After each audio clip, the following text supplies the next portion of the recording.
this video, we will explore the art of designing a director's treatment that captivates your clients and increases your chances of winning that dream project. Can't make a promise, but I do my best. 25 sitting on 25 racks. Just got started, no we ain't done yet. Bought a new crib, that's a goddamn flex. Sign that check. Told them last year that I've been up next. Can't take calls, but I send that text from way downtown, but the shit's still wet. If you are new to this channel, welcome. My name is Nournias. I've directed countless videos for brands like Samsung, Coca-Cola, Toyota, Red Bull, and many more. Today, I will design a treatment to illustrate my process of designing and key elements I use to package myself up and win the pitch. I already made a video covering the basics of commercial treatments, so you can go ahead and watch that video first. But here, I will focus solely on the visuals and design. So whenever an ad agency is reviewing director's treatment, usually you're one of the several directors pitching for the same job. So even if you have the most well-written, the most well-articulated thoughts on your treatment, it's not going to cut through the noise if it's designed poorly. More and more often I hear stories where agency creatives are just quickly skimming through the pieces of treatments without even reading the text as to make their first round of filtration. The treatment game has turned itself into something like a war of arms where everyone is spending hours upon hours to build a treatment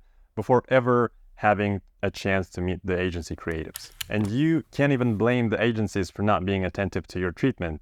After all, their job is to choose a director who's going to direct their video. And video is a very visual medium, so it only makes sense if you can't grab their visual attention within the first page. You're a toast. I do not do this for fun. So today, in order to make things clear, I will be making a treatment for an imaginary brand. And let's not complicate it too much and just call it another soap brand. The genre is going to be your typical beauty commercial. And let's say we've received a brief from a creative agency that says a young woman comes home from a busy day at work.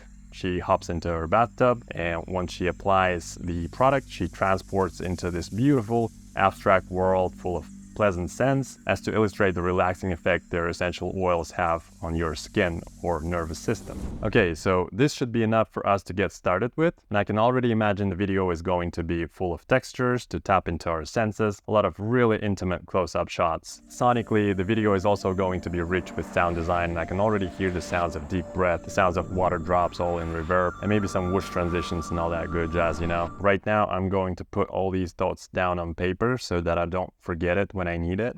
And by the way, guys, if this video gets 5,000 likes, I'm gonna go ahead and make this video as a spec commercial, and we'll also make a video breaking down my pre-production, production, and post. So if you want that to happen, help me out and share this video with whoever needs to see this, like, and leave a comment so that the algorithm knows what we're up to. Anyways, let's move on to the tools you will need to make your treatments. You will need a laptop or a tablet, ideally some presentation making software like Keynote, PowerPoint, or you can do it online through your browser using Canva or Google Slides. Each has its own benefits, but because I'm a Mac user, I'm very comfortable using Keynote, so that's my weapon of choice.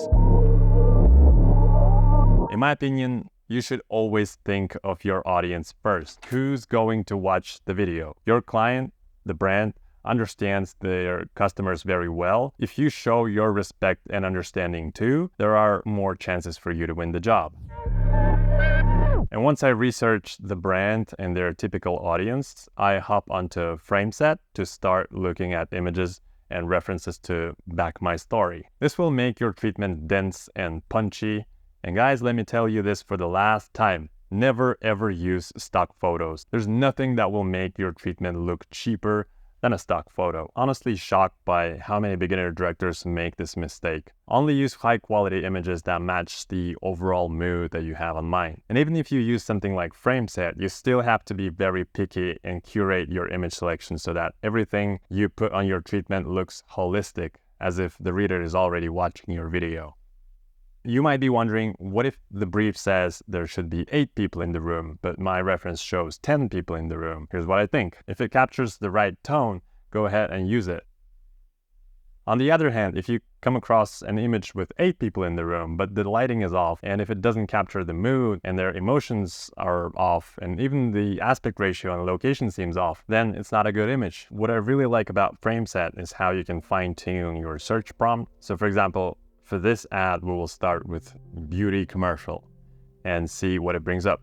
All right, so here I can already see some options that I kind of like.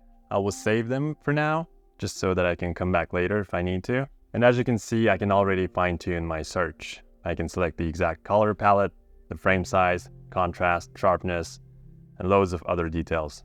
And if I see an image I like, I can press this button here, and it will analyze the frame and bring up much more options that are similar to the one I like. So this is how I usually optimize my visual research. And if you guys want to try FrameSet, there is a 10% discount code in the description. So at no extra cost for you, you know the drill. Once I have my image selection folder, I can now go to my Keynote app, and usually I use my own treatment templates to get started with, and I can modify them however I'd like. They usually serve as a very nice basis for me to build upon. And if you guys are interested in having them, they're available on my website. But you can definitely make yours from scratch for free, only it will take you a bit more time, especially if you have little experience in graphic design. First, just go and make a separate page for each and every paragraph that I have written in my text. And keep in mind that this is not a script or a book. So if you don't have to put all your text onto a single page, you're much better off breaking your text into paragraphs as often as it makes sense. It makes it easier to digest and consume on the reader's end. Now I proceed to figuring out what kinds of fonts I want to use. This is where the importance of typography truly shows, because typography is painting with words. The fonts you choose and the way you place them conveys mood and emotion in and of itself, and sometimes much more efficiently than the content of your text. There are many different font families and general styles, and they can be modern, classy, posh, spooky, or plain funny. If you select the wrong font, it will convey the wrong emotion that goes against the creative agency's idea or the brand's ideology. Here's a cheat code that works often, but doesn't always have to be the case. If you really don't know what font to choose, just use the brand's fonts. It's definitely playing it on the safe side, but if you really don't know what you're doing, you can go wrong with it. So because the brand we're making commercial for is a high-end, opulent product, let's choose something sophisticated. And I imagine the main character to be a business lady who is very serious about her career, her time, and her routine. So she, just like the brand's audience, prefers something serious, easy to read, and classic. Let's look into the serif fonts. We jump into my favorite website, DaFont, where you can find a ton of free fonts to use. I choose this one and I already downloaded it. Usually, I only use these fancy fonts for the headings, because the body of the text, I prefer it to be easy on the eye. But that's my personal preference. There's nothing wrong with being more playful, and if the context allows, you can even use different fonts on different pages. Don't be afraid to get creative and experiment to find your own style. Just keep in mind that whether you realize it or not, typography has a punchy effect on the subconscious level. Every decision you make or not make at this stage will have its effect on the reader. Wow. Now that I have replaced all my headings, I will go through them to see where I could be using the images we have selected prior. And again, keep in mind that the images selected have to work in combination with your heading. The images can be cool on their own, but if they struggle to make sense together with your text, don't put it there. The commercial showcases the luxurious and sensual experience of using the premium soap. The minimalist aesthetic of the bathroom and the tasteful decor creates a serene atmosphere. The camera captures the woman's graceful movements as she indulges into the bath, emphasizing the relaxation and self-care provided by the product. The commercial ends with a powerful image of the woman fully immersed in the sensory experience, leaving the viewer with a desire to experience the essence of minimalist luxury. So to start off, I really like to have one image that hits home, only one image that will tell you everything you need to know about my video. If my keywords here are sensual, texture, luxurious, then we start with an image that reflects that. And I think I'm gonna start with this one.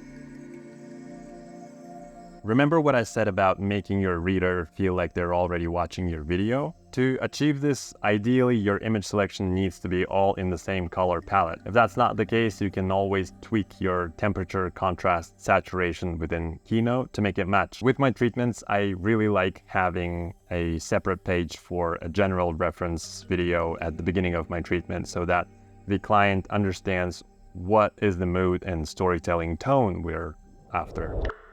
Now that I have distributed my images across the treatment, I like to just put some little elements here and there. They always seem to help your reader navigate your document. Firstly, I always make sure to include my name and the date on every page of the document. This way, when the client is reading my treatment, they know whose treatment they are reading, no matter where they are in the document. Second, I do the same for the logo or a project name so that when the producer is reading this 5th treatment this morning, they won't be confused about which project this refers to. And finally, I always include the page number. Whenever they have feedback or questions, we both know which page they're referring to. Instead of saying, one of the pages where you talk about the set design colors, we don't feel like that's on point. They will say, we can't use those background colors you have on page 18. It's a small thing, but it makes it easier for the communication and they appreciate that. So guys, I'm just reminding you, if you don't want all this hassle and want an easy drag and drop treatment templates, check out the treatment templates I offer on my website. They're easy to use and are highly customizable. And if you are a beginner who wants to delve deep into the art of treatment writing, check out my ebook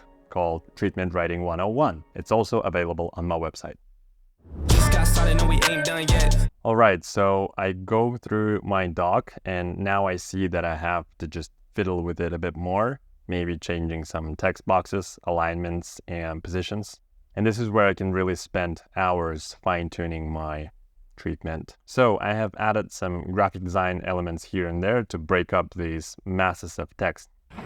A bunch of you asked me in my previous videos how to use GIFs and put them in a PDF. And the answer to that is you can't. First of all, I'm not a big fan of using GIFs unless it's really necessary. And some directing styles do require them. I get it, like when you have crazy camera moves or transitions. But that's not my personal directing style, and I don't like how it becomes so distracting on the eye when everything relies on GIFs. Anyway, if you really need to use GIFs, you can either just send them as a Keynote file, but make sure to ask your client if they can open it on their computers. Or you can use something like Google Slides, where you create the document and instead of exporting it as a file, you just hit publish and now you have a link to an online document and you send that to a client. But then again, make sure that your client is all right with the link instead of a file. Because from my own personal experience, some brands' bidding procedures require you to send an actual file instead of a link. That's just something to keep in mind. All right, I think this is now good to send to the client. I saved it as a PDF document. So we've just submitted our treatment and now we're just waiting for the client to make their choice and hope they choose us over the other 2 candidates to direct their commercial. In the meantime, feel free to share this video with your colleagues and drop a question if you have any. And hey, again, if this video manages to hit 5,000 likes, I'll go ahead and make this commercial for real to give you a glimpse into the whole process of commercial directing. Make sure to check out the links in the description. Peace out.